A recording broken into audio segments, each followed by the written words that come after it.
Hi everyone, I'm Meredith and welcome to my channel. If you're new here, I'm so glad that you found me, and if you're returning, I'm so grateful that you want to come back and watch more. I love all things luxury. I love luxury handbags, luxury shoes, luxury lifestyle, and vlogging, and if they're things that interest you, I hope you'll hit that subscribe button down below and join us here. Today I am doing a question and answer session, which I promised you guys I was going to do. I was hoping to try and do it from the plane while I traveled to New York, but the airplane noise was just too loud. I have 3 different types of microphones. None of them were working to cut that noise out, so I just decided it was easier to put it off and do it once I got here. So I'm here in New York. And I figured why not use this time at night to do the question and answer that I promised you guys. Lots of you submitted questions, and I'm so thankful that you're interested and that you did that for me. There are a lot of double up questions or variations that were very similar for questions. So rather than addressing each question individually, I've grouped them together. So lots of you asked a single question, I'll answer it once, which makes sense, obviously. So yeah, let's get started. I've got notes because I'm old school. I like to write things down.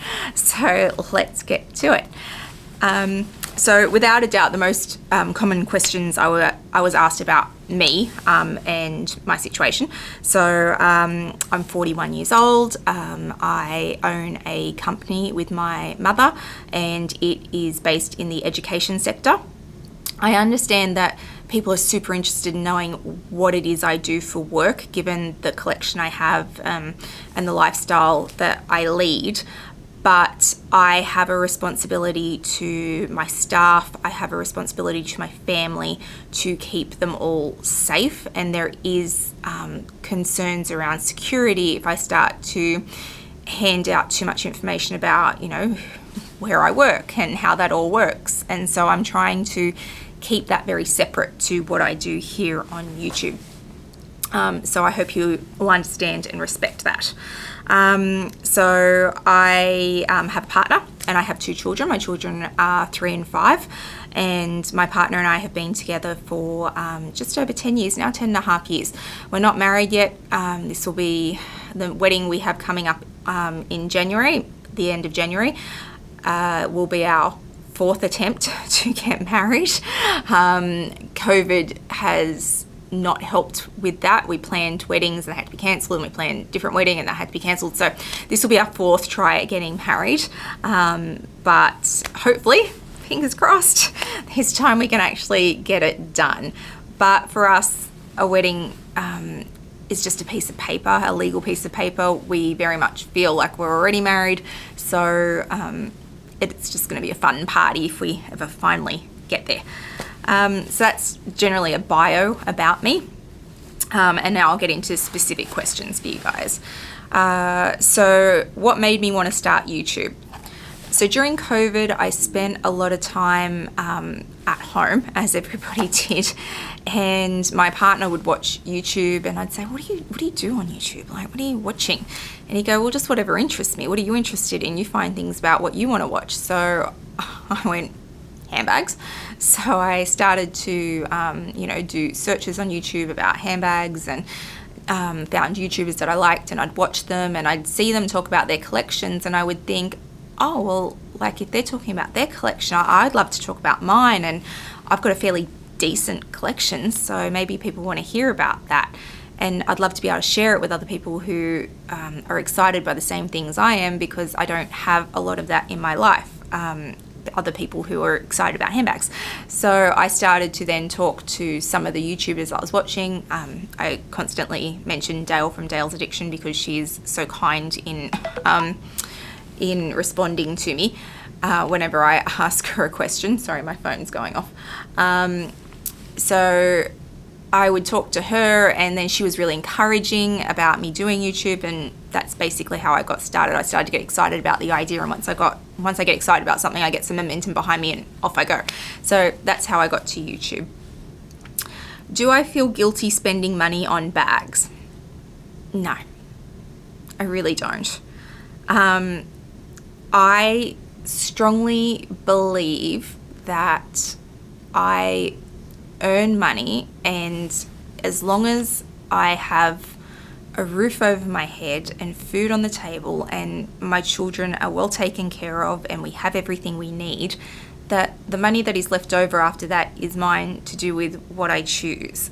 And I don't ever feel guilty about that. So I strongly believe that women are ingrained to believe that everything we do should be based around what's best for other people, and we will always prioritize ourselves last.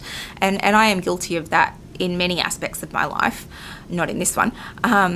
So I feel like that sense of guilt that people may feel around buying themselves something nice or something luxury is born out of that. Like, oh, I should be doing something for someone else with this money, whether it be for my children or whether it be for the greater good of the family. I should put it on my mortgage. I should spend it on somebody else, or I should save it. They're all feelings that I think in a lot of cases have been pushed onto us by society, because for us to go, well, this is my money and I just want to go buy a nice handbag, it's made out to make us feel frivolous and financially irresponsible by doing that.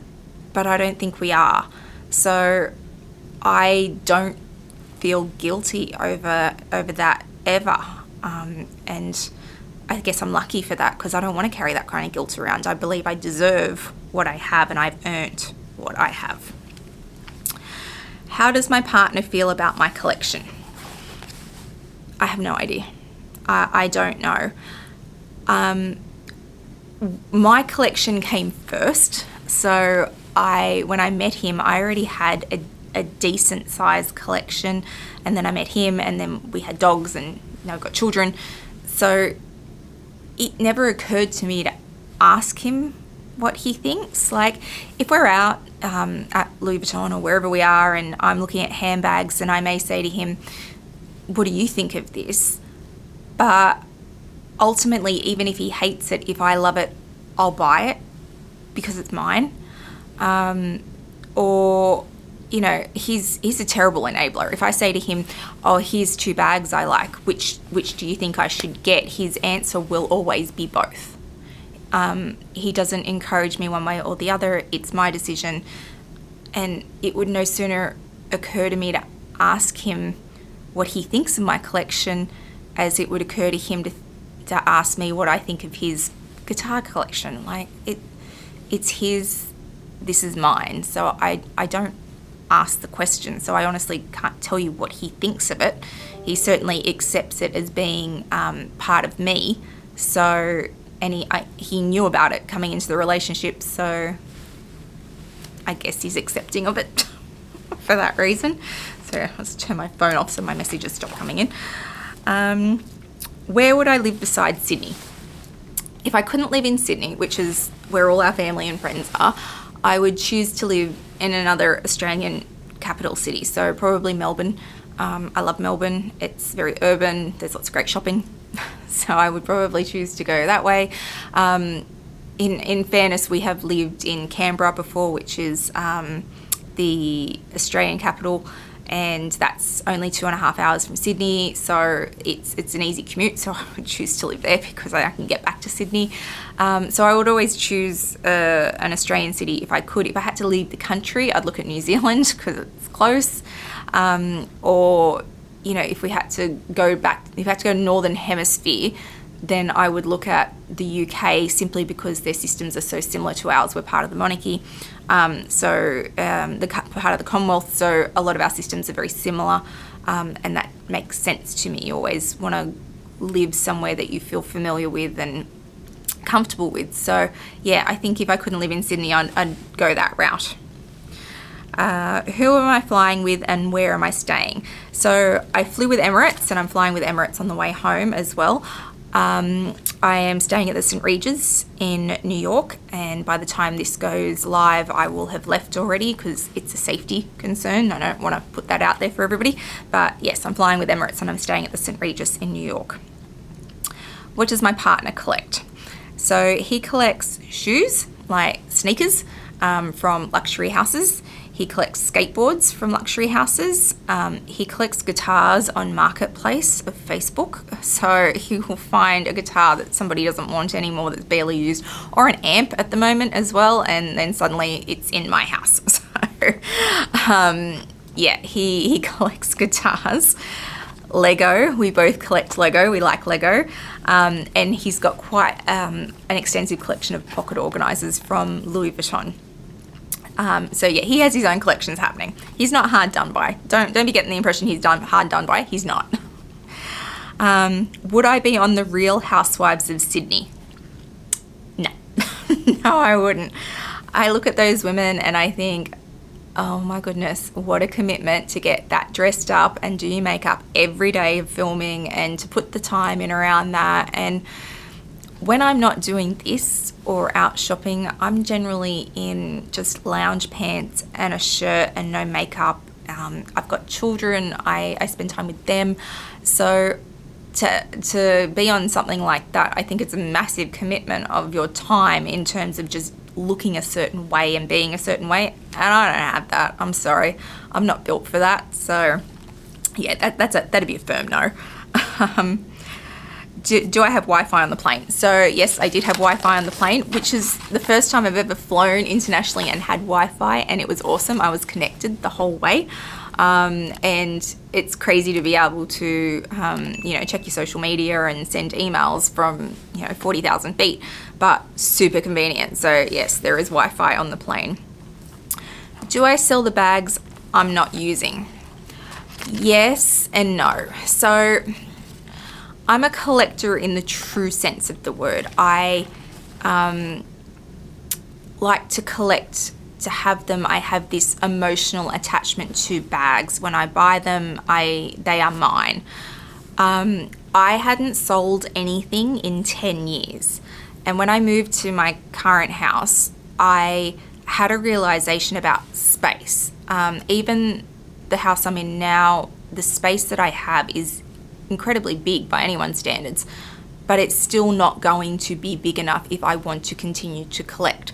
So I know that I have this issue now that I either need to make a choice to archive things professionally so that I make sure that they're taken care of and waterproof and there's not going to be mold. Like, these are all things that companies can do, but that's a huge expense to archive your bags. And generally, people who archive things have lots of money. So Kim Kardashian, she will archive her outfits and things. Rachel Zoe has archives. I know that. I'm not in a position to do that, essentially. Like, I could, but I feel like it's probably a bit over the top. So I made the decision when I moved to cull certain pieces out of my collection, and I sent them off for consignment. I didn't send a huge amount. Considering my collection, I really didn't send a huge amount, and I will admit that a lot of them were Chanel. I just, I looked at it and went, am I really attached to this? And the answer was no. But having said that, in the same breath, when it went off for consignment, I knew, and I said to who I was consigning it with, if they don't sell, send them back. They live in my collection, that's fine. So I'm okay if they don't sell. I'm happy to have them in my collection, but I was making a concerted effort to try and take some bags out because I'm bringing so many in. When do I feel I'll have purse peace? Never. I will never have purse peace. I don't, as a collector, as a true collector, my brain is not wired to have purse peace. I can't, I'm never going to get to a point where I go, okay, I'm done, I'm good. Because there's always another collection, there's always another bag, there's always another piece. So it's not possible for my brain to get to purse peace because I'm a collector. How do I budget? Not well would be my guess. Well, in fairness, that's not true. So I don't budget. So I know how much money we have coming in. I pay bills. I know when money's coming out, and everything that's left over goes into savings. And if I spend it, I spend it. And if I don't, it stays in the savings account. But I don't budget traditionally. I can't. I'm not good at that. Even in my own company, that's something my mother handles because that's her forte. She loves data. I'm more of a, are the bills all paid and everyone's happy and everyone's got what they need? Cool, then I've done my job. So yeah, I would love to tell you I have Excel spreadsheets and detailed plans, but I don't. But we still have a roof over our heads, so I must be doing okay, I figure. 10 things you don't know about me. So that was the question. Tell us 10 things that we don't know about you. I collect Lego. I love Lego. I am essentially a nerd. I do like Lego. I love Harry Potter. I was of that era. I read the books in 2000. I can tell you exactly when I read them because I read the first one during the 2000 Olympics while they were in Sydney. And I was hooked. And I'm a purist in that I love the books first and foremost, but I do think the movies were very well done. So yeah, I'm a Harry Potter enthusiast. I have 2 dogs. We have Cavalier King Charles dogs. They're getting older now, but I love my dogs and they're named after food. So I have a food thing happening. So my first dog was called Schnitzel because I love chicken schnitzel. And we lost him at 3. And then we have Ginger Nut, and that's after Biscuit. And I have Snickers because she's black and tan, so, and a little bit nutty. So I have a food theme happening with my dogs. I love The West Wing. So it's my favourite TV show ever made, The West Wing.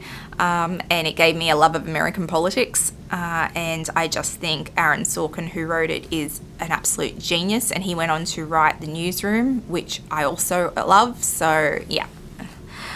I am politically invested, so I won't ever come on here and tell you politically what you should think, but I personally stay very well connected politically to what is happening in the world, and I have strong views and stances on that. I'm allergic to avocado. Can't eat it, makes me sick.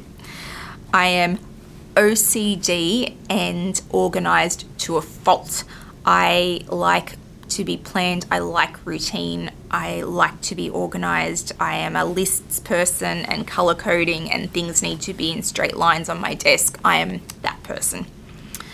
I've been to Guam, so not a lot of people can say that. So Guam is part of the USA, but it is not in the USA.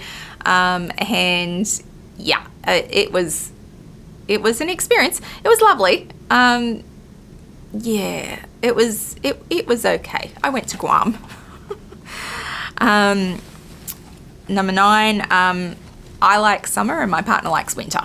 So we're different in that respects. He doesn't like summer at all, will not tolerate it, whereas I'm quite happy to do a winter holiday and I quite like snow, so I can live with that. But given a choice, I would prefer to go summer, but he's not having that. And number 10, I don't watch scary movies. Can't do it. So I always stand behind the fact that my parents, when I was little, used to say you're not allowed to watch scary movies. So if like my partner's like, oh, let's put a movie on, let's put a scary movie, I'm like, no, I'm not allowed. My parents said I'm not allowed to watch scary movies. But yeah, I can't do a scary movie. Next question. So for someone starting out, what are the 5 key luxury items to have in your wardrobe? So my opinion, these are all my opinions. So I'm just giving you what I think. Please don't, I'm not a professional, don't put any stock in it. This is just my opinion. So I think you need one bag that you love for daytime use and constant use, like not a for good bag. I think you should buy the bag and then use it every day, like really get some wear out of it. One all-purpose SLG, so pick a size wallet, not a card holder. I would suggest a wallet if it's going to be your only one, but if you want it to be small, then cool. But one all-purpose SLG that can go into nighttime bags or daytime bags. One wrap, so like a nice cashmere like wrap, not a scarf, but like not really a poncho, just like a wrap that goes like big triangle really. And I have a few of those and I just find them super handy because if you put on an outfit at night and you get it in like a black, for example, it will go with most things. One pair of really great heels that you love, you should have, and one good evening bag that you can take out, and always keep it neutral for your wardrobe. So in my case, black. So I will generally gravitate towards a black if I need something that goes with everything. But if your wardrobe is more neutrals in terms of beiges and browns, then you would probably get a beige bag for that. But once again, just my thoughts. Do I collect Louis Vuitton fine jewelry? I do have some Louis Vuitton fine jewelry. I don't collect it in the sense that I collect handbags, but I certainly do have a few pieces from Louis Vuitton's fine jewelry collection, and they are beautiful pieces. The number one bag everybody should own. Everybody should own a bag that they can use every day. And if it's going to be a luxury bag, it's going to cost a lot of money. If you can get use out of it every day, then I really believe you have got yourself a quality bargain piece. Even if it was a lot of money, it's a bargain because you're going to use it every day. You're going to get the use out of it. So I think if you're going to do this, choose something that you love, like makes you sick with love. You love it, but that you're going to use it, not just put it on a shelf and look at it. You really use it. How many of each brand of bags do I own? I don't know. And in fairness, that question, like the answer to that question would change from yesterday to today because I went shopping today. So I honestly have no clue in the world the firm number of bags I own. I can ballpark, but then to break it down into individual brands, I have no idea. Do I keep an inventory of my bags and SLGs? No. I admit that I have very good recall with them because I do have this emotional connection to every bag, and I do remember the story behind each bag. So I don't really need a spreadsheet because I know what I own, and I was drawn to it for a reason, so I remember it. So I don't really need an inventory, and I wouldn't even know where to start with that. I don't know how much things cost when I bought them. I'm bad with Chanel seasons. Like I wouldn't even know how to get that down onto a spreadsheet. What do I use to clean my bags? Nothing. I don't clean them. Like if I spilt food on it, I'd wipe it off with a wipe. And I've been hyper aware of hand sanitizer during COVID because it can ruin, especially canvas and leather. So I've been hyper aware of that, but I don't clean them. I know there's a lot of talk around when you get your Louis Vuitton with your vachetta, make sure you clean it down with the apple guard or whatever it is, but I've never done that. I don't touch my bags in that way. Like if they're dirty, just wipe them clean. But yeah, if they're not overly dirty or haven't had something spilt on them, I just leave them. Sorry guys. Which designer do I have the most items from? Louis Vuitton, hands down, easy. Louis Vuitton, all the way. How do you become a VIP? Is it money alone or relationship with a sales associate? Funnily enough, I had this conversation with Fendi in New York today. So yes, there is a spend that is taken into consideration, but sales associate relationship is incredibly important. So sales associates, if they have this great rapport with you, even if you aren't their biggest spending client or one of their big spending clients, they're asked for feedback from management about their clients and who they might want to put up for, different things that come up, whether it be a gift that they're going to send out or an event that they're having. They'll be asked for feedback for that. And if you've got this great rapport, they'll put you up even if you're not their biggest spender. So it's really easy to go, oh, well, if you just spend a lot of money, then you become a VIP. Sure. But I think there's different ways you can be treated as a VIP as well. If you're a VIP who is only there because you spend money and you're obnoxious and elitist and horrible to the staff, yeah, you might get invited to stuff, but you might also not be invited to stuff. But if you spend money and have a really good relationship with your sales associate, or even if you just have a really good relationship with your sales associate and the two of you click and you get on really well, you may find you're a VIP by default for that reason. And most certainly you'll be much better liked and more likely to be contacted about stuff if they do like you as a person and you are kind and patient, and just nice. Like, just say thank you. Like, so yeah, I think it's easy to just go it's spend, but it's really not. I think you need them both. I think you need to spend enough money to be noticed, not so much that you've spent just to be a VIP, but you've also just got to be a nice person and have a good rapport with your sales associate. Perks of being a VIP. So gifts, I get gifts, Christmas, birthday, special occasions, I'll get gifts. I get invited to events. So, you know, Fendaci, I got invited to the party, Christmas events that come up, dinners. If you're coming into store, you haven't been there for a while, they'll organise food for you, like lunch. They might take you out for lunch, might take you out for dinner. They'll bring food into the store to serve you while you're there. Coffee, like proper barista made coffee, they'll go buy it and bring it back. What else? So you get use of the VIP rooms, so they'll do your appointments there instead of just on the general floor.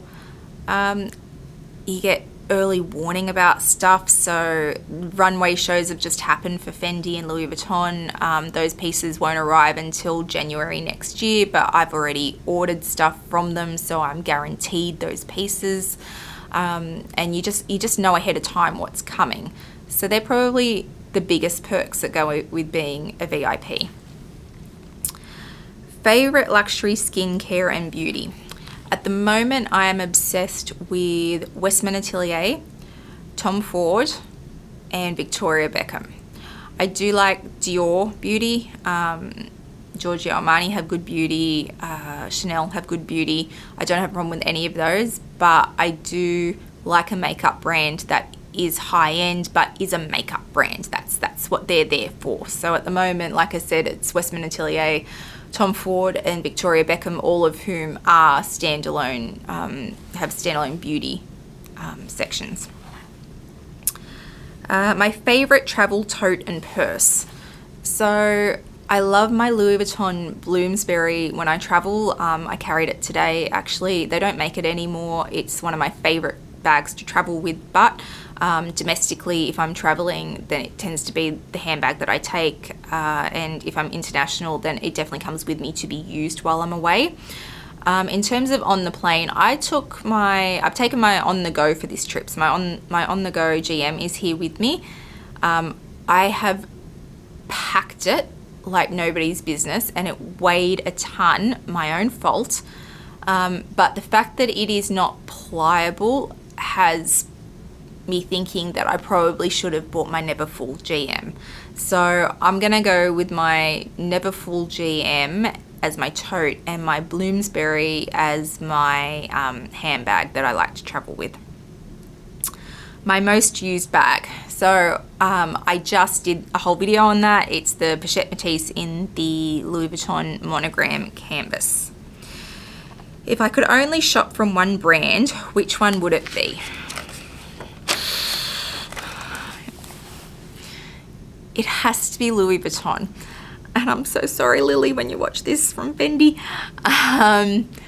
It has to be Louis Vuitton for me, simply because it's my first love. It's where this obsession I have started. It's where my love of luxury handbags started. It has to be Louis Vuitton. And my love of Fendi is strong, but if you told me I could only shop from one brand, it would have to be Louis Vuitton for me. What are my fashion staples? At the moment, it's leggings, because we're in winter in Australia and I'm all over the place with my weight, so I'm living in leggings, or tights if you want to call them that. So they're a staple for me. what else do I have in my wardrobe that's a staple? Denim jackets are a staple. I really love denim jackets. Crossbody handbags are a staple. Yeah, thongs for my feet, absolutely a staple. I live in thongs. So yeah, I'd love to give, like, fashion wise, I like clothes. Like, I do like clothes and I do have some ready to wear, but I probably don't follow it as much as I follow handbags. So when a collection walks a runway, I'm looking at the handbags, not necessarily the clothes. What is it about bags I love? So I don't know. I can't articulate a good answer that's going to make sense to other people. When you're a collector of anything, you are drawn to something, and you won't necessarily be able to put your finger on what it is about that particular item. So let's think about people who collect spoons. Can they articulate what it is about spoons they love? People who collect stamps, like, what is it about those stamps that you really love? They're probably not able to articulate, like, is it the dip in the spoon, or is it the fact that it's made of metal? Like, it doesn't make sense. And as a real collector, I'm the same with handbags. I can't articulate what it is about the handbag I love, but I know that I love it and I'm drawn to it. It excites me. I'm over the moon to get a new one. Like, I wish I could articulate it for you. It's just, when you're a true collector, it's just how you feel about the items that you collect. How do I decide what I want from a collection? It's pure, I like it. I love it. Sorry, I have to be drawn to it. I have to look at it and go, yes, I really love that. I want that. There is no filling of holes for me. Like, my collection is very big now. So it's not like I'm trying to plug holes or go, oh no, I've already got a pink bag, I won't buy another pink bag, because we all know that would be a lie. So because I'm not hunting for a collection, no. Because I'm not curating a collection, that's probably a better way to understand. I'm not curating my collection. I am not trying to get it to a point where I go, right, I have all the pieces of this puzzle. I am collecting because I love the bags. It is chosen, the pieces I choose from a collection are chosen purely based on what I'm drawn to. So if it's the fourth version of that same bag I've got, but it's in a different colorway, and I love that colorway, I will buy it. It is purely based on love, the pieces I choose from collections. Would I go to Paris to get a Birkin or Kelly? If it was guaranteed I could get an appointment and I would be offered a Birkin and Kelly, sure, I'd jump on a plane and go to Paris. When is Paris not a good idea? I'd love to go to Paris next year. Whether or not that happens, don't know. But would I go at the moment knowing that the system is like it is? Probably not. Like, I see people talk constantly on social media about, I went to Paris and I tried to get an appointment for 7 days straight and I couldn't get an appointment, or I went to Paris and I tried to get an appointment, I got an appointment and I didn't get an offer. It's an awful lot of money, and for me, a really long way to go to not be offered a bag, and it's not a risk I'd be willing to take. If I'm in Paris anyway, sure, I'll give it a go. I'll try and get an appointment, but to go wholly and solely for that reason, no chance. I'm not doing that trip just for that. I would go for a holiday and to shop and try and get an appointment while I was there, but not just to get a Birkin or Kelly. That would be a massive waste, I would think. So I think I'll do one more question, and then I might break this into two parts, because you guys had a lot of questions. You're super interested in me. I'm not that interesting, trust me, but I'm happy to answer your questions. Which rare discounted Louis Vuitton bags do I wish I had purchased when they came out? Oh my goodness, the list is like Louis Vuitton. Yeah, anything Marc Jacobs laid a hand on,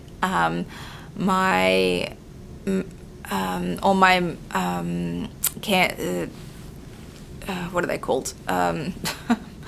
Takashi Murakami's, thank you, Meredith got there in the end, pieces, like all of them, because now I'm trying to collect them secondhand, and that's a whole process in itself. All of the Cherries collection. Oh, there are so many pieces I wish I had bought. There are so many pieces I wish I would have bought when I started collecting, just because they were so much cheaper than they are now. But, you know, you live and you learn. It is what it is. You don't have the money at the time. So, yeah, just so many pieces. And I now try and collect those pieces that I really love and I'm really sorry that I missed out on now, and get them refurbed, if you will. Just to fill those holes that I feel like are missing for me. So yeah, so this has been going for a while now, so I might cut it off here and then do a part 2, but I'll try and upload them on the same night, so you guys can at least watch them back to back and not feel like you're waiting ages for the second part.